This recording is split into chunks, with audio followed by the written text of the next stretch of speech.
A cidade sem templo. Existe Deus sem casa? O texto de Apocalipse, capítulo 21, 22, diz assim: Não vi qualquer templo na cidade. O Senhor Deus, o Todo-Poderoso e o Cordeiro é que são o seu templo. Que Deus nos abençoe e nos conduza mais uma vez nesta manhã à luz da sua palavra. Meus amados irmãos, nos dias 7 e 8 de abril, quarta e quinta-feira desta semana passada, o Supremo Tribunal Federal se reuniu, a plenária, para decidir sobre se os estados e municípios poderiam proibir a realização de cultos, missas presenciais coletivas em templos, a fim de evitar a expansão do Covid. O resultado foi 9 ministros favoráveis e 2 contrários. Isso me fez pensar sobre esta pergunta: existe Deus sem casa? Existe fé cristã sem templo? Já que a medida possibilita fechamento dos templos, coisa que já aconteceu, claro, desde o ano passado no tratamento desta Covid, desta pandemia. O assunto levantou e levanta posições e paixões acirradas e muitas distorções, tanto no campo da teologia quanto no campo do direito. Na teologia, o que eu assisti, obviamente, por razões óbvias, eu assisti parte, pelo menos, desta decisão, desta plenária e das decisões tomadas. No campo da teologia, eu vi citações bíblicas equivocadas e fora de contexto. Mas especialmente uma falta de uma distinção muito clara entre o que é igreja, gente, e igreja, templo. Eu passo agora a usar estes termos porque eu já percebi que a gente confunde e não tem jeito, parece que há uma expressão, quando se fala, por exemplo, o Supremo votou fechar as igrejas.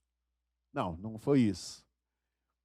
Ali estava falando de igreja-templo, mas não igreja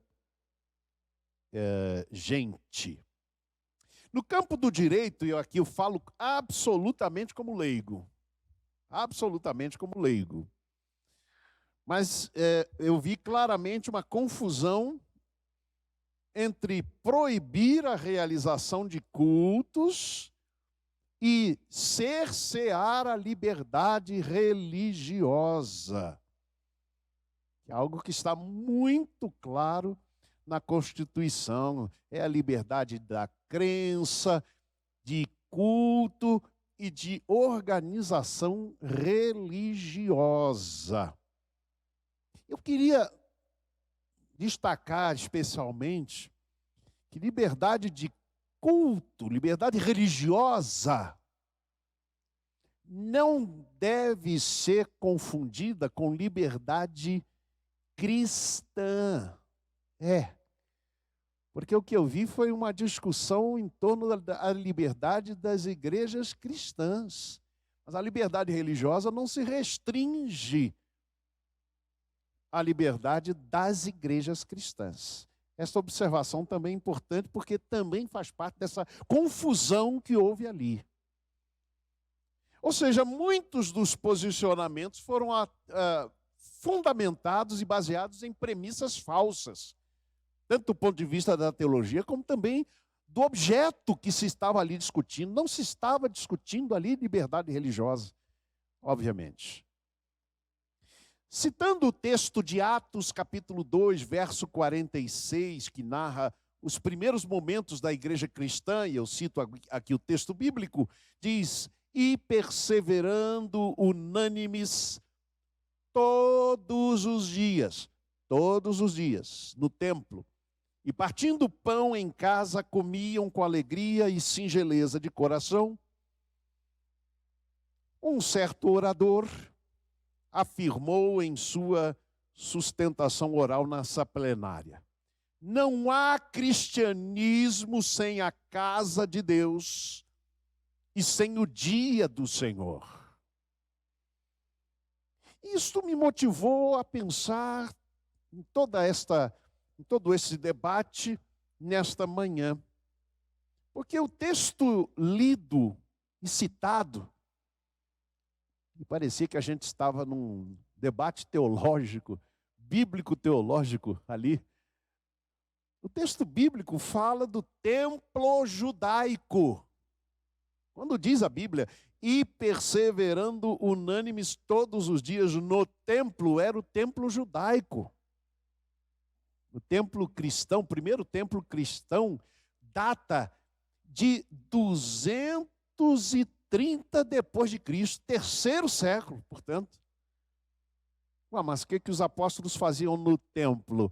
Eles iam até ali dar testemunho. No primeiro momento, parece que a igreja cristã, os discípulos de Jesus, os seguidores de Jesus, aqueles que iam sendo ganhos, eles entendiam que deviam continuar praticando o judaísmo, portanto, indo ao templo. Templo em Jerusalém, que havia só um. Foi destruído no ano 70 depois de Cristo. Mas ali foram perseguidos.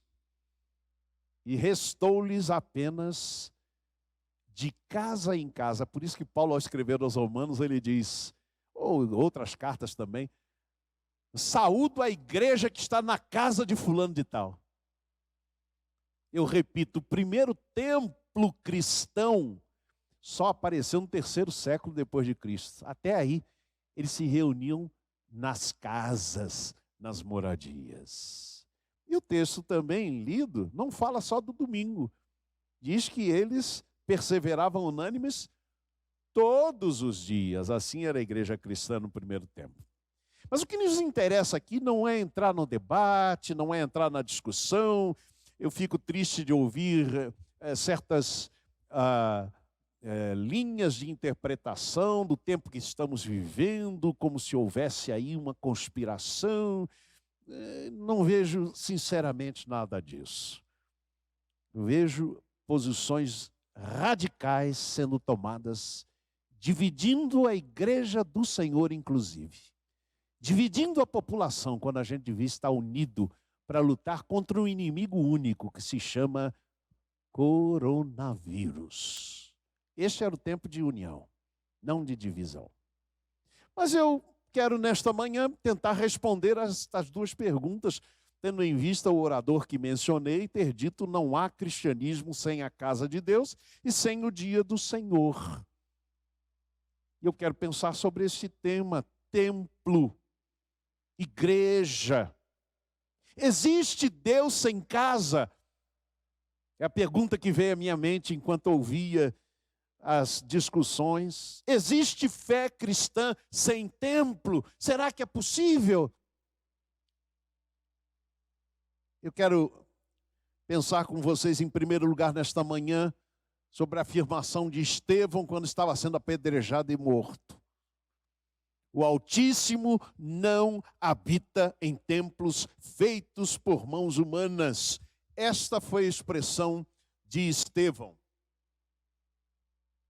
Em seu martírio, narrado em Atos 7, 47 e 48, ele disse: e Salomão edificou a Deus casa, mas o Altíssimo não habita em templos feitos por mãos de homens. Esta expressão de Estevão foi repetida por Paulo quando estava lá em Atenas.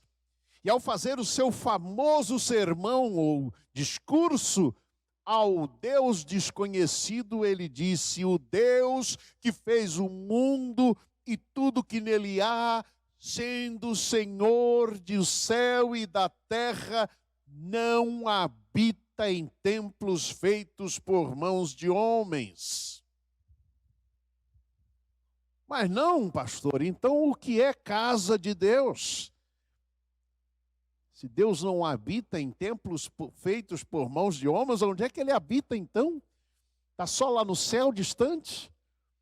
Olha o que Paulo diz em 1 Coríntios capítulo 3, versículo 17. Se alguém destruir o templo de Deus, Deus o destruirá, porque o templo de Deus que sois vós é santo. Templo de Deus somos cada um de nós que cremos, que temos em nosso interior e em nossa alma a presença do Espírito Santo de Deus. Há um momento na vida de Davi que eu acho muito relevante a gente pensar aqui. A Bíblia diz em 1 Samuel 7 que Deus tinha dado a Davi descanso de todos os seus inimigos. Depois houve uma situação que reverteu esse quadro. Mas diante disso, Davi está ali em Jerusalém, na sua casa, uma casa feita de cedro, que era a madeira mais preciosa da época. E ele disse: eu habito numa casa feita de cedro, como se dissesse, eu habito numa casa de luxo. E o Senhor habita, ou a arca do Senhor habita num tabernáculo, numa tenda feita de panos. Ele então colocou no seu coração construir uma casa de cedros, um templo de cedros. Chamou o profeta Natã, e Natã disse: vai e faze conforme o seu coração. Mas Deus veio à noite a Natã e disse: volta lá e diz para Davi o seguinte, está aí em 1 Samuel 7, 1 a 17. Vai e dize a meu servo Davi, assim diz o Senhor, edificar-me-ás tu uma casa para eu nela habitar? Porque em casa nenhuma habitei desde o dia em que fiz subir do Egito os filhos de Israel até o dia de hoje. Mas tenho andado em tenda e em tabernáculo e em todo lugar em que tenho andado com todos os filhos de Israel. Falei, porventura, alguma palavra qualquer das suas tribos a que mandei apacentar o meu povo de Israel, dizendo: por que não me edificais uma casa de cedro? E eu fui contigo por onde quer que fostes. Esta palavra de Deus a Davi me traz a nítida e a clara expressão, porque depois Deus permite que Salomão, filho de Davi, construa e edifique uma casa. Não é o templo de Salomão conhecido. Mas o que Deus queria dizer a Davi é o seguinte: eu não estou preso dentro de uma casa de cedro. Não tente fazer isso. Eu caminhei com o meu povo por onde quer que ele foi. Eu andei contigo, Davi, por onde quer que você fosse. O que Deus está nos dizendo, nos ensinando nesta manhã, é que Deus não habita no sentido de que está fixo e preso a uma casa, a um templo feito pelas mãos humanas. Em segundo lugar, eu quero dizer a você que templos fechados não fecham igrejas. Em Apocalipse 3, 7 a 8, nós lemos o seguinte: ao anjo da igreja que está em Filadélfia escreve: assim declara aquele que é santo e verdadeiro, que possui a chave de Davi, o que ele abre, ninguém consegue fechar, e o que ele fecha, ninguém pode abrir. Eis que tenho colocado diante de ti uma porta aberta que ninguém consegue fechar. Depois, em Apocalipse 3:20, há uma palavra à igreja de Laodiceia: eis que estou à porta e bato. Se alguém ouvir a minha voz e abrir a porta, entrarei em sua casa e com ele cearei e ele comigo. Como é que nós podemos entender esta palavra de Jesus Cristo sobre a porta aberta de Filadélfia versus a porta fechada de Laodiceia? A palavra eclesia, traduzida no Novo Testamento como igreja, é a junção de dois vocábulos gregos. Ek, que é a preposição que significa para fora de. Eclesia, que é a tradução, ou que é o termo derivado do verbo kaleo, chamar. A ideia, portanto, do termo eclesia é chamado para fora de. No grego secular, eclesia se referia não à igreja, se referia à assembleia dos cidadãos de uma cidade, de uma polis, que se reuniam em praça pública normalmente, em um lugar público, para tomar decisões sobre a polis, sobre a cidade. Eles faziam assim política, daí vem a expressão política de polis, cidade, dos interesses da cidade. Observem, portanto, o uso do termo no Novo Testamento para se referir à igreja. A igreja é o ajuntamento dos que são chamados por Deus e pelo Evangelho para viver para Deus e sob o governo e o domínio de Deus. Igreja não confunde-se com templo, com pedra, tijolo e ferro. Igreja é gente. Esse é o sentido do Evangelho.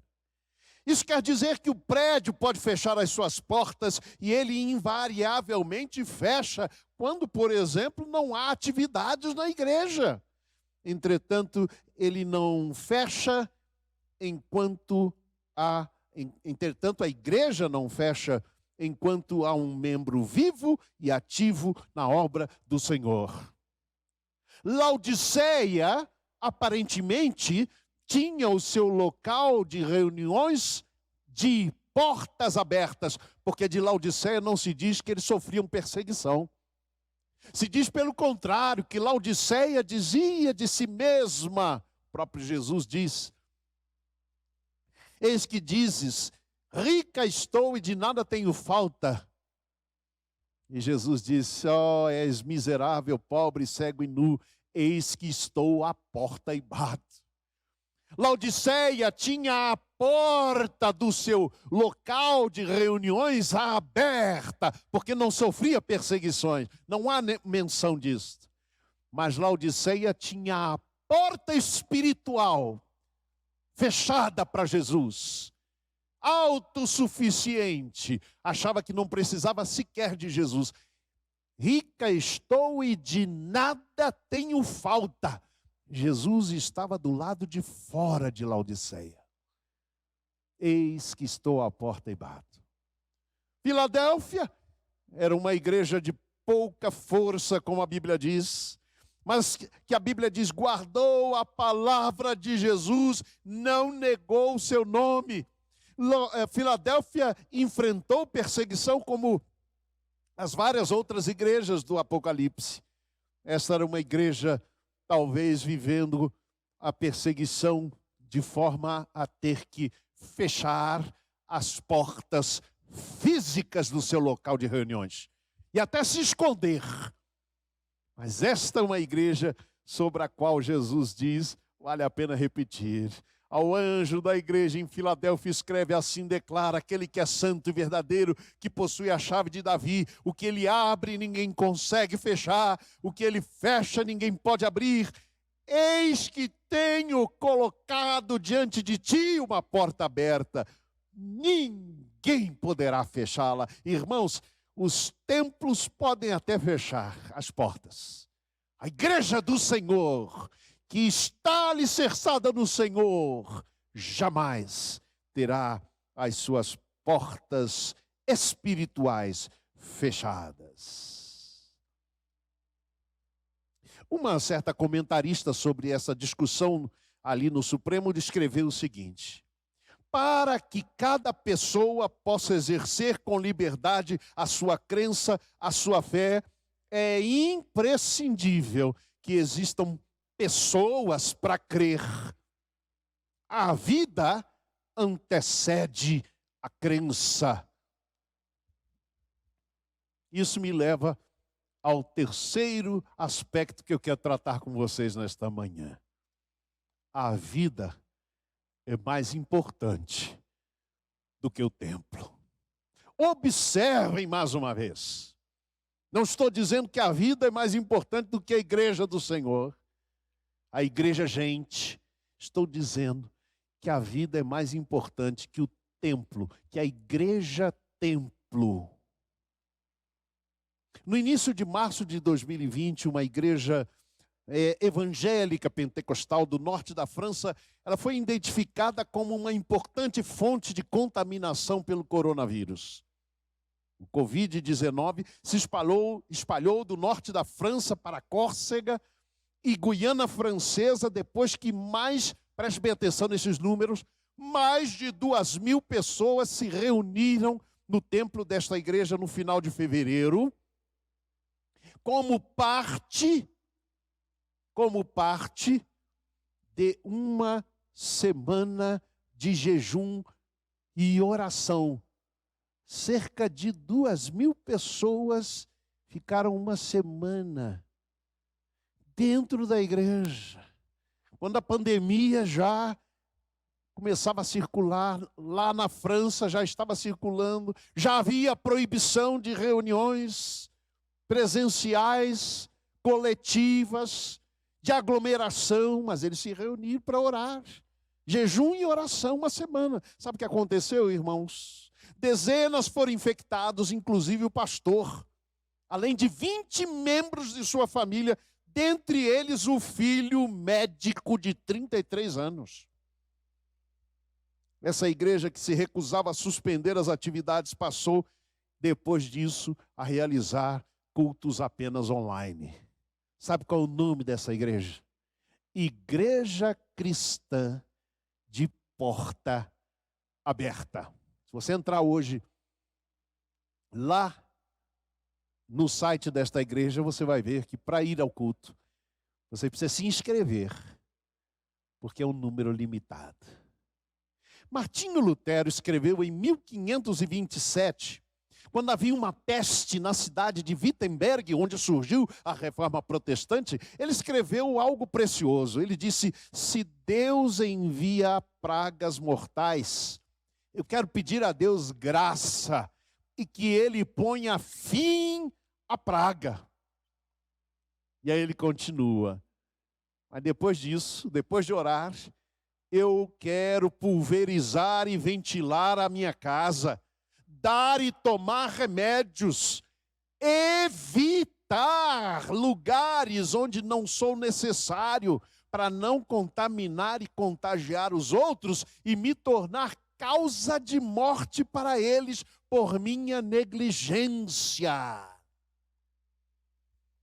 E ele conclui dizendo: veja que essa é uma fé piedosa, que não é imprudente, tola e atrevida, e que não tenta a Deus. Lutero queria dizer, em outras palavras, que insistir em aglomerar no templo não é confiar em Deus, mas tentar a Deus. A aglomeração não é cristão, disse alguém esta semana também, no bojo dessa discussão. Meus amados irmãos, qual é o bem maior para o cristão? Claro que acima de tudo está o Senhor, está a fé, mas está a vida. Em Marcos 2, 23, 28, nós encontramos Jesus num sábado, atravessava uma plantação de cereal, e enquanto ele caminhava com seus discípulos, eles iam apanhando ali algumas espigas e comendo. Os fariseus, vendo isso, reclamaram com Jesus: seus discípulos estão quebrando as regras do sábado. Sabe o que Jesus respondeu, irmãos? Ele disse: o sábado não foi feito por causa do homem. O sábado foi feito por causa do homem, e não o homem por causa do sábado. Sabe o que Jesus diria hoje? O templo foi feito por causa do homem, mas o homem não foi feito por causa do templo. Dar a sua vida, arriscar a sua vida pelo templo, para que o templo permaneça aberto, não faz qualquer sentido. No Salmo 116, 15, a Bíblia diz: custa caro ao Senhor a vida dos seus servos. Meus amados irmãos, alguém escreveu assim: não se expõe as pessoas ao risco da morte sob pretexto de salvá-las.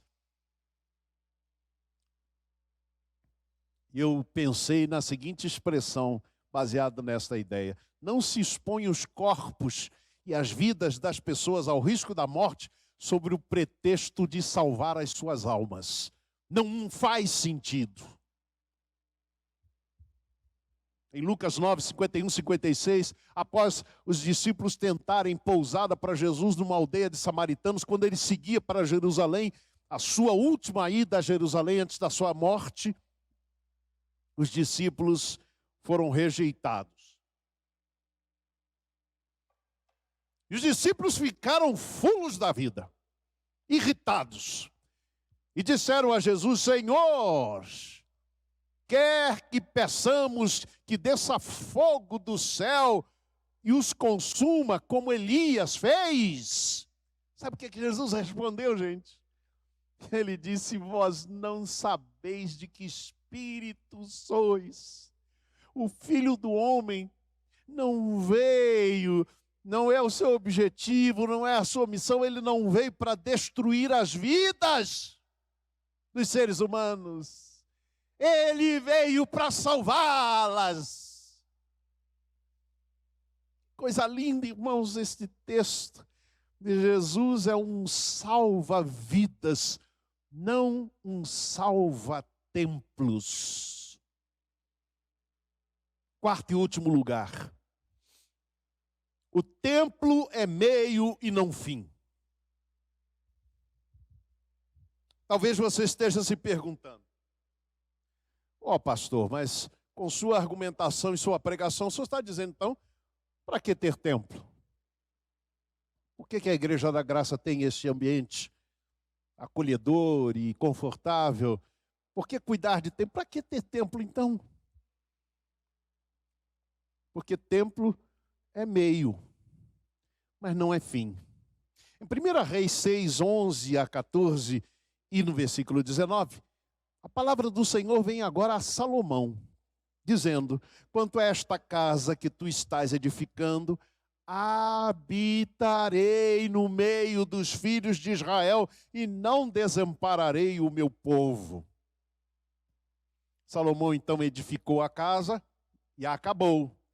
E no verso 19 diz que no meio da casa do Senhor, na parte mais interior, Salomão preparou o oráculo para pôr ali a arca do pacto do Senhor. O oráculo era um espaço onde era colocada a arca. E quando Deus mandou lá no livro de Êxodo, capítulo 25, a Moisés para construir o tabernáculo e para construir também a arca, ele deu dois motivos. Ele disse: para que eu habite no meio do meu povo. E ele disse: da arca falarei aquilo que os filhos de Israel devem ouvir. O templo tinha este propósito de simbolizar presença e palavra divinas. Agora, irmão, sabe o que é que acontece? Este é o propósito do templo. É que ele seja símbolo da presença. Mas lembrem, ele não fecha a presença, ele não escraviza a presença. Deus não está amarrado pelas quatro paredes e preso. Ele é símbolo. E como símbolo, é importante sim para nos lembrar a cada dia. Além da comunhão entre os irmãos. O templo, então, é importante sim. Mas deixa eu dizer, ele não é imprescindível. De auxiliares da adoração, o templo e a arca se transformaram em objetos de adoração. De símbolos foram transformados no simbolizado. O templo é símbolo da presença de Deus, mas é só símbolo. Precisamos ter consciência da importância, mas também dos limites daquilo que eu chamo templorização da fé. Concluindo, Deus é Deus, mesmo sem a casa de Deus. E Ele continua sendo Deus. A fé cristã, sim, mesmo sem casa, mesmo sem a casa de Deus. O templo é, sim, importante como símbolo da presença de Deus no meio do seu povo. O templo é, sim, importante para congregar o povo de Deus, para a experiência da comunhão do corpo de Cristo, para ouvir a palavra de Deus. É importante, sim.